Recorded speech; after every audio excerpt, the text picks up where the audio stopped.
21 anos de idade eu me caso com um rapaz que era um pequeno empresário da cidade, que tem uma história muito linda também. E os meus pais foram no meu casamento para não ficar feio para a sociedade, porque até então eles também não conversavam comigo ainda, pelo fato de eu ter me apaixonado em Jesus. Meu casamento, então, meus pais foram. 1 ano de casada, eu fico grávida e tive um aborto de 3 meses. Passa um tempo, fico grávida de novo, outro aborto eu tive.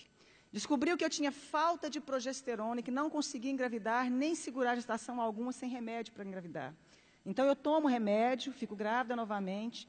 E com 8 meses de gestação, então eu tomo remédio, fico grávida novamente, e com 8 meses de gestação, justamente no dia que eu completo 24 anos de idade, nasce a minha primeira filha, Letícia, branquinha dos olhos azuis como o pai, linda. A minha mãe ainda era muito longe de mim, os meus pais não se aproximavam de mim pelo fato de eu estar apaixonada em Deus. E eu me lembro que a minha mãe, então, foi ao hospital porque era a primeira neta que havia chegado na casa. E neto quebranta muito o coração dos nossos avós, dos pais, né? Mamãe foi no hospital e eu me lembro que eu pensei assim, que coisa boa, que bom que a minha mãe veio aqui agora me ver a netinha, né?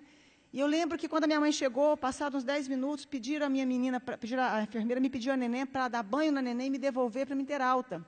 A minha mãe, então, sai do quarto, chama a minha mãe, entrega a neném, passa um pouquinho, a minha mãe sai do quarto, chamaram também meu marido e eu fiquei sozinha.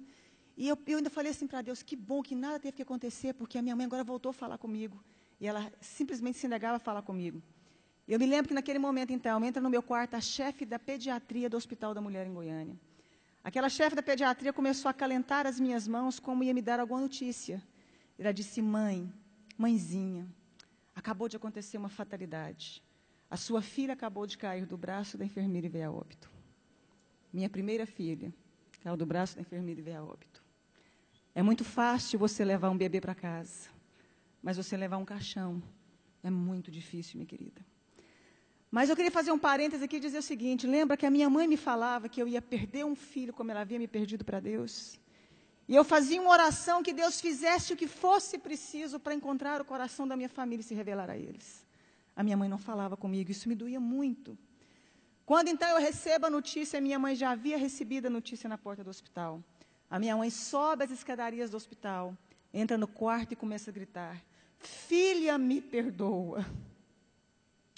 Filha, eu queria que você tivesse perdido um filho para as drogas, para o mundo lá fora, mas não nessa fatalidade. A minha mãe começa a abraçar as minhas pernas, beijar as minhas pernas. Mas foi a primeira vez que eu vi a minha mãe dizer que me amava. Foi a primeira vez que ela me deu colo. Foi a primeira vez que a minha mãe teve tempo de dizer que eu era especial e importante para ela. Foi a primeira vez que ela pôde ouvir porque eu havia escolhido caminhar com Jesus. E houve então ali um momento de restauração, de perdão entre eu e minha mãe. Os meus pais voltaram a falar comigo. Eu mandei fazer um exame do corpo da minha filha porque eu já tinha tido alguns abortos. 30 dias depois chegou o laudo do exame. Eu descobri que a minha filha havia nascido sem cálcio e sem glicose. A Letícia jamais iria andar e teria convulsões simultâneas. E a minha médica fala para mim, adota um filho porque você não pode mais ser mãe. Mesmo com os remédios, sua filha veio com problema. E eu disse que eu acreditava num Deus capaz de mudar a nossa vida, a nossa história, a nossa sorte. 1 ano depois eu dei à luz a uma criança linda, perfeita e sadia chamada Angélica.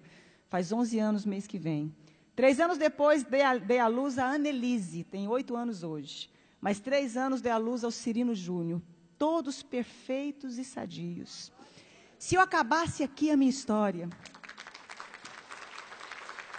você já poderia dizer que esse Deus é maravilhoso. Eu fui impedida de fazer faculdade porque eu apaixonei em Jesus. Eu lembro que eu escutava uma frase muito comum, que eu ia casar com um pé rapado e com um Zé Ninguém. Com um homem sem futuro, porque não existiam pessoas prósperas no meio que eu convivia. Me casei com meu esposo, ele era um pequeno empresário de fato. Veio o Plano Real naquela época, os meus pais perderam tudo. A minha irmã, que doutorou na Itália, foi trabalhar, não deu conta de exercer a profissão dela.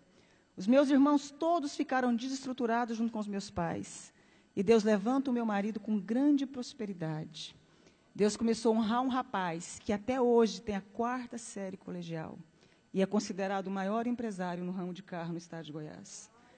Deus começou a honrar o meu esposo de uma forma sobrenatural. Eu que não tive como me formar, fazer o meu curso superior, comecei então a pedir a Deus que me ensinasse a mexer com o nosso ramo de atividade. Então comecei a trabalhar com carro com meu marido. Hoje nós temos um grupo de 4 empresas de carro, temos uma fábrica que eu desenho, sonho com os modelos das roupas, acordo e desenho, fabrico, tenho uma grife com meu nome. Né? E como se não bastasse, comecei a fazer programa de televisão falando de Deus, falando de como sai de crise, falando de como superamos os momentos difíceis da vida. E aí, autodidata ainda, Deus achou que não estava bom, me fez virar escritora. Tenho 35 livros escritos, 7 deles editados, né? E sou presidente também de uma ONG chamada Mulheres que Fazem a Diferença. Eu pude entender algo na minha vida, que quando a gente acha que a gente não é ninguém, e que não tem como mais resolver a nossa história, existe um Deus capaz de fazer um milagre na sua vida. Existe um Deus capaz de mudar toda a sua história. Para terminar, os meus pais, quando perderam tudo, vieram trabalhar para nós. Meu pai trabalhou como meu motorista há muito tempo, agora eu dei um caminhão para ele trabalhar na cidade do interior, cuidando de frete. A minha mãe é a chefe da minha fábrica. Os meus irmãos um tempo trabalharam conosco. Todos eles vieram trabalhar conosco. Deus, meu pai um dia chorando me disse, um dia eu te disse que Deus mudasse a sua história, mas eu não imaginava que eu fazia parte dela. E eu quero dizer uma frase para você, dentro do nosso tema. A pessoa que é covarde, ela não tenta fazer nada na vida. O fracassado, ele não termina, e o vencedor não desiste. Você nasceu para vencer.